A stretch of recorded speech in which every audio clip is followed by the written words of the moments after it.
মা, এই গোল গোল কি মা বলের মতন দেখতে? এটা কি একটা রেসিপি?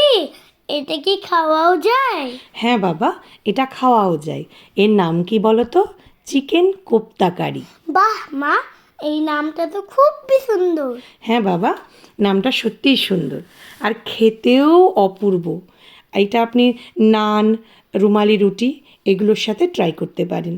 আমি কিভাবে রেসিপিটা করছি চলুন আপনাদের সাথে শেয়ার করি। এখানে আমি বোনলেস চিকেন নিয়েছি 500 গ্রাম মতো, যেটাকে আমি মিক্সিতে নিয়ে নেব এবং একটা পেস্ট বানিয়ে নেব।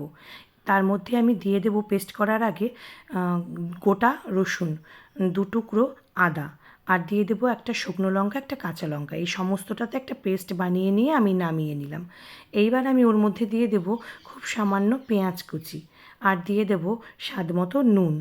এই সবটাকেই আমি সুন্দর করে একদম হাতে চটকিয়ে মেখে নেব এবং বল বল আকারে গড়ে নেব। অন্যদিকে আমি একটা মশলার জন্য প্যানে তেল দিয়ে দিচ্ছি।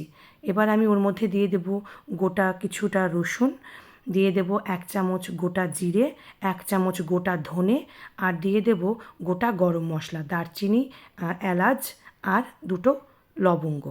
আর আমি দিয়ে দেব ডুমো করে কেটে রাখা পেঁয়াজ। আর আমি ঠিক এগুলোকে হালকা করে ভেজে নিয়েই আমি নামানোর আগেই দিয়ে দেব 10টা মতো কাজু। ব্যাস, আমি সবটাকে নিয়েই আমি ভেজে তুলে নিলাম, অন্যদিকে ঠান্ডা করার জন্য রেখেও দিলাম। এবার আমি অন্য দিকে কড়াইতে সাদা তেল গরম করে ওর মধ্যে এক এক করে চিকেন বলগুলো ভেজে তুলে নিয়েছি।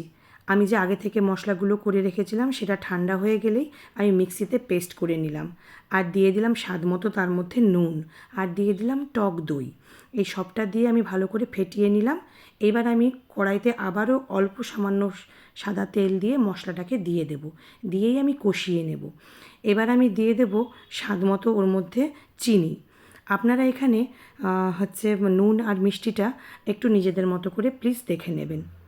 এইবার আমি চিকেন বলগুলোকে যে ভেজে রেখেছিলাম সেইগুলো আমি দিয়ে দিলাম। আমার এখানে গ্রেভিটা একটু গাঢ় মনে হচ্ছিল বলেই আমি এখানে গরম জল অ্যাড করেছি। এইবার আমি সুন্দর করে নেড়ে দিয়েই আমি একটু ঢেকে দেব। ঢাকা খুলেই আমি ওর মধ্যে দিয়ে দেব নামানোর আগে কাসুরি মেথি। এই রান্নাটা আমার রেডি হয়ে গিয়েছে। নমস্কার।